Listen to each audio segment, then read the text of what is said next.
rasa semuanya sudah masuk ya. Apakah PPT Ibu terlihat? Lihat, Bu. Suara Ibu jelas atau tidak? Jelas, Bu. Jelas, Bu. Baiklah, hari ini kita akan membahas tentang faktor-faktor yang mempengaruhi kesetimbangan. Sebelum memulai pembelajaran, kita akan berdoa terlebih dahulu. Silahkan untuk ketua kelas memimpin doa.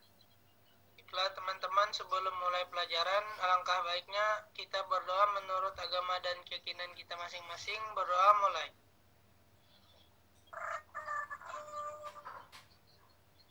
Berdoa selesai.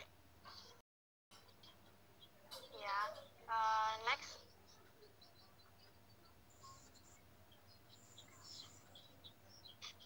Di sini ada gambar seorang anak yang sedang menyeberangi jembatan kecil. Apakah kalian pernah melewati jembatan kecil? Pernah, Bu. Apa yang kalian lakukan agar tidak terjatuh? Menyeimbangi diri. Nah, iya benar sekali. Untuk dapat melewati pasti membutuhkan keseimbangan tubuh ya kan, antara kiri dan kanan agar tidak terjatuh. Nah, untuk menyeimbangkan tubuh kita membutuhkan tenaga, pikiran, waktu, begitu juga ketelitian. Nah, jika kita tidak sabar atau terburu-buru, maka pikiran kita tidak fokus, maka kita akan kehilangan keseimbangan tersebut ya. Apa yang kalian lakukan saat tubuh kalian cenderung ke kanan? Menyeimbangkan diri ke kiri, Bu. Menyeimbangkan diri ke kiri, Ya. Bu. Ya, benar sekali. Kalian akan menyeimbangkan tubuh dengan bergeser ke kiri ya kan? Sama halnya dengan reaksi keseimbangan kimia ini. Ada faktor-faktor yang mempengaruhi pergeseran keseimbangannya. Namun, reaksi keseimbangan tersebut cenderung mempertahankan keseimbangannya. Next.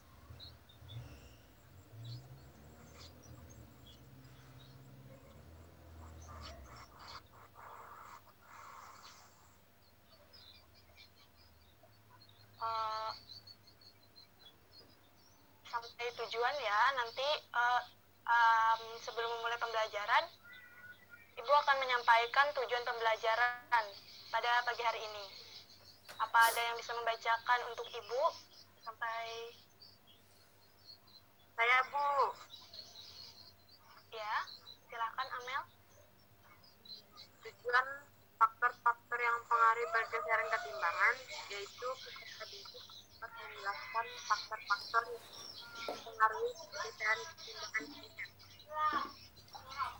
Ya, terima kasih Amel ya. Sebaiklah anak-anak. Next. Selanjutnya Ibu akan menampilkan video. Tapi sebelum menampilkan video, Ibu mau jelasin dulu nih faktor-faktor yang mempengaruhi reaksi itu apa aja.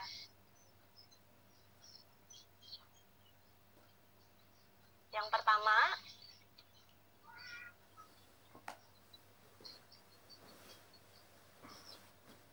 ada konsentrasi, yang kedua ada tekanan dan volume, yang ketiga ada temperatur. Next. Baiklah, di sini Bu ada video tentang faktor-faktor yang mempengaruhi pergeseran keseimbangan. Bisa dilihat dengan baik walaupun kita secara daring, tapi Ibu harapkan kalian mencatat poin-poin pentingnya ya. Ya, Bu.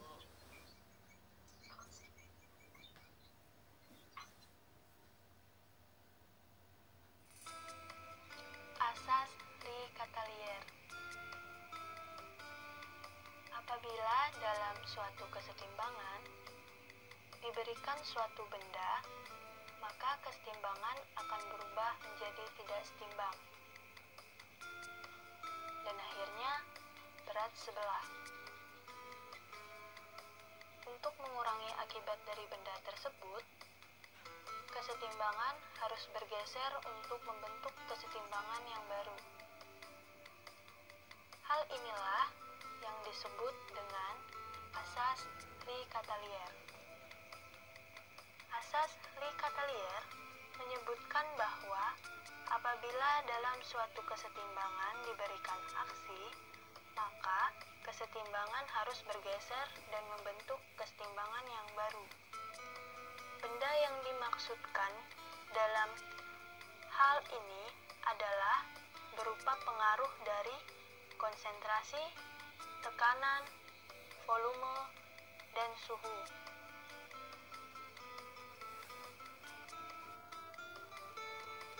Pengaruh konsentrasi.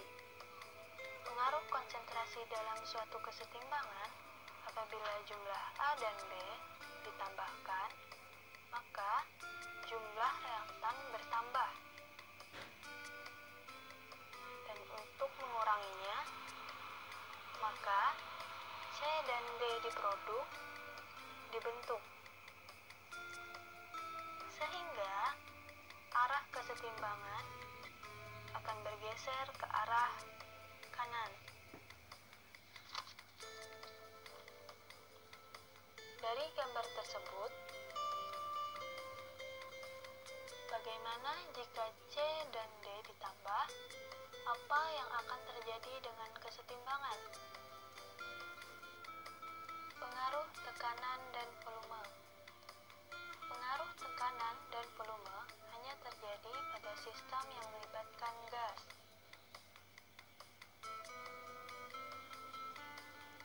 Saat tekanan dinaikkan, maka volume akan berkurang. Sebaliknya, jika tekanan diturunkan, maka volume akan bertambah. 1 mol gas A ditambah 2 mol gas B, maka akan menghasilkan reaksi kesetimbangan dengan menghasilkan 1 mol gas C dan 1 mol gas D. Dalam reaksi tersebut, apabila tekanan dinaikkan, maka kesetimbangan akan bergeser ke arah kanan menuju total mol yang lebih kecil, di mana total mol produk yang berisi 2 dan mol reaksi yang berisi 3 mol, sehingga kesetimbangan menuju ke arah produk dengan total mol lebih sedikit. Dan saat tekanan diturunkan, maka volume lebih besar dan ruang akan lebih besar, sehingga kesetimbangan akan bergeser ke arah kiri, di mana total mol yang lebih besar. Pengaruh suhu. Perubahan suhu melibatkan adanya energi, dan pada suatu reaksi kesetimbangan akan dipengaruhi adanya kenaikan suhu atau penurunan suhu. Di saat kenaikan suhu, maka membutuhkan energi. Di saat penurunan suhu, maka melepaskan energi. Apabila ada suatu reaksi eksoterm, yaitu 2A ditambah B menghasilkan C plus D dalam suatu reaksi kesetimbangan mempunyai delta H minus 75 kJ. Tanda minus pada reaksi ini berarti reaksi tersebut melepaskan energi.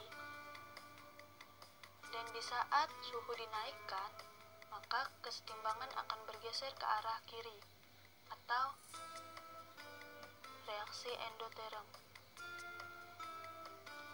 Dan saat suhu diturunkan, maka kesetimbangan akan bergeser ke arah kanan atau ke arah reaksi eksoterm.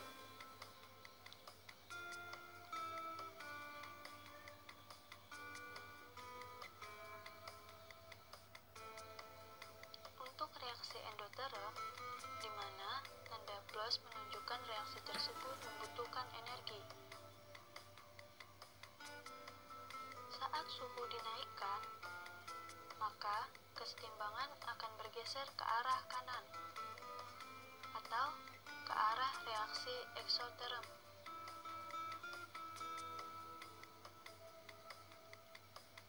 Dan saat suhu diturunkan, maka kesetimbangan akan bergeser ke arah kiri atau ke arah reaksi endoterm.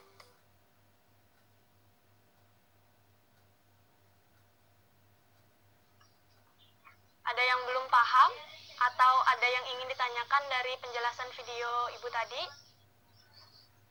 Tidak ada, Bu. Baiklah, jika tidak ada yang bertanya, Ibu akan bertanya. Silahkan yang Ibu tunjuk atau yang Ibu sebutkan namanya menjawab ya. Soal yang pertama. Nah, di sini Ibu ada reaksi. Jika Ibu tambahkan konsentrasi kepada Fe 3+, apa yang akan terjadi pada kesetimbangannya? Bergeser ke kiri atau ke kanan?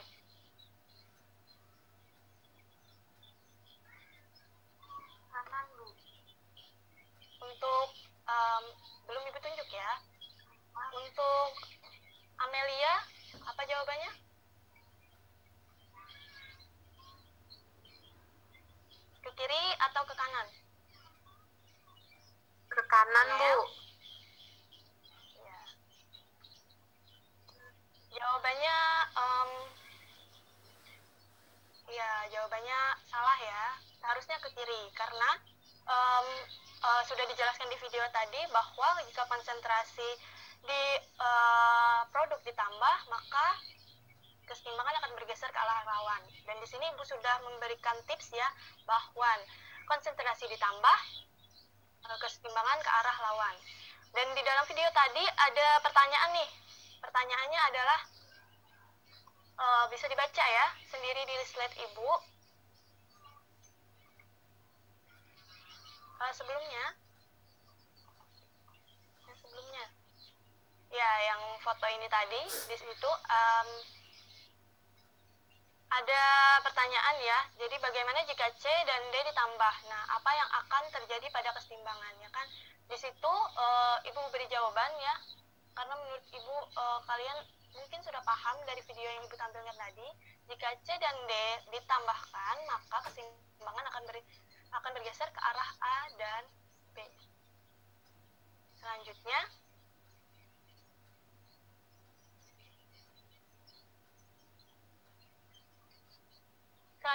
yaitu konsentrasi kebalikan dari tadi ya. Di sini Bu ada contoh soal. Soalnya sama seperti tadi. Siapa ya? Soalnya sama seperti tadi. Nah, jika Ag plus Ibu perkecil, maka arah kesetimbangannya kemana? Ke kiri atau ke kanan? Silahkan Nita. Ke kanan, Bu. Salah ya, seharusnya ke kiri. Ke kiri, karena kalau Ag plus itu diperkecil, maka arah reaksinya akan ke konsentrasi yang kecil. Ag berada di kiri, jadi kesetimbangannya adalah ke kiri ya. Jika Fe 3+-nya Ibu perkecil, maka reaksinya kemana? Ke kanan atau ke kiri, Nita? Ke kiri.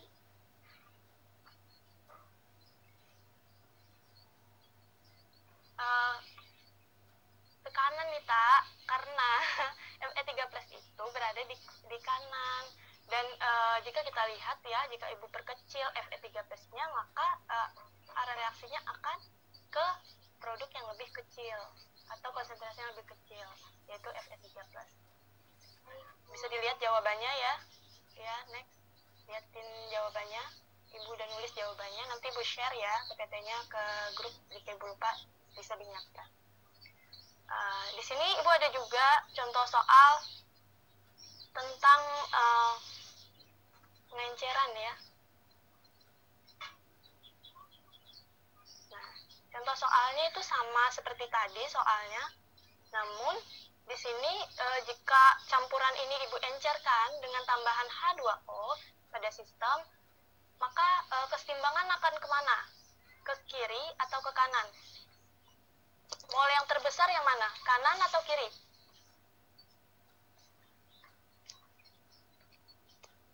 Nita? Ya, Bu. Silahkan. Ke kanan atau ke kiri? Mall yang besar yang mana?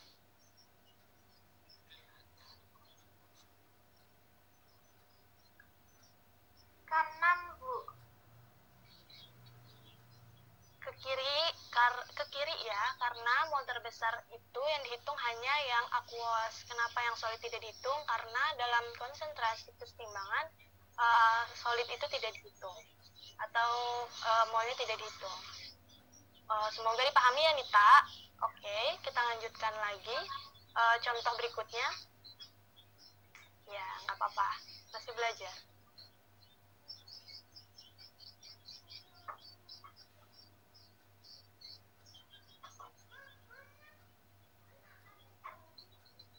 Di sini Ibu ada contoh soal. Jika tekanan ini Ibu perbesar, maka kesetimbangannya ke arah mana?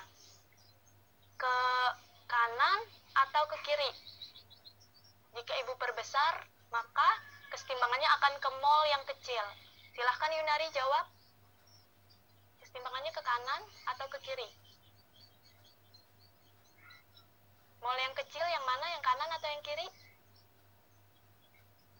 Yang kanan. Yang kanan, Bu. Ya. Jadi kesetimbangannya adalah ke kanan.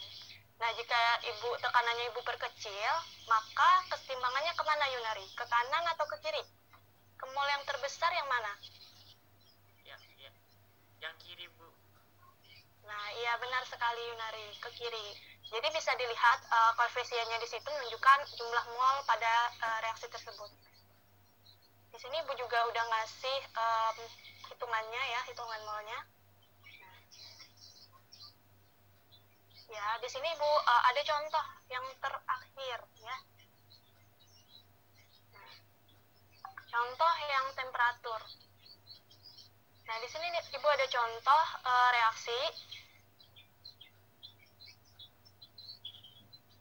Ya, jika suhunya Ibu perkecil, maka kesetimbangan akan kemana? Silahkan kolip kemana kesetimbangannya? Apakah kolip masih di tempat? Ya, mungkin kolip tidak ada ya. Langsung saja next ke Denny. Kesetimbangannya kemana jika suhunya Ibu perkecil? Denny? Kiri, Bu. Jika suhunya Ibu perkecil, maka arah kesetimbangan akan ke arah eksoterm, ya, yaitu arah kanan. Sudah dijelaskan di video tadi ya, eksoterm itu apa dan endoterm itu apa. Dan Ibu harap video tadi bisa kalian tonton lagi ya, agar lebih paham. Dan di sini Bu udah kasih jawaban. Jika suhunya Ibu perkecil, maka ke arah kanan. Karena soalnya sudah habis ya, untuk menambah pemahaman kalian ya, Ibu akan membagi kalian menjadi beberapa kelompok untuk melakukan diskusi kelompok ya. Via dan Denny itu kelompok 1, Anissa dan Amelia itu kelompok 2, dan sisanya itu kelompok 3. Baik, Bu. Dapat dipahami? Bisa, Bu. Baik, Bu. Ya. Bisa, Bu. Untuk menghemat paket data kalian ya, kita lanjutkan diskusi kita di WA grup. Nanti Ibu kirim LKS di WA ya, dan kita akan diskusikan di situ jawaban yang benar seperti apa. Baiklah, Ibu akhiri ya, sampai di sini saja pertemuan kita. Terima kasih semuanya atas partisipasinya. Assalamualaikum warahmatullahi wabarakatuh. Dilanjutkan di WA ya. Waalaikumsalam warahmatullahi wabarakatuh. Baik, Bu. Terima kasih, Bu.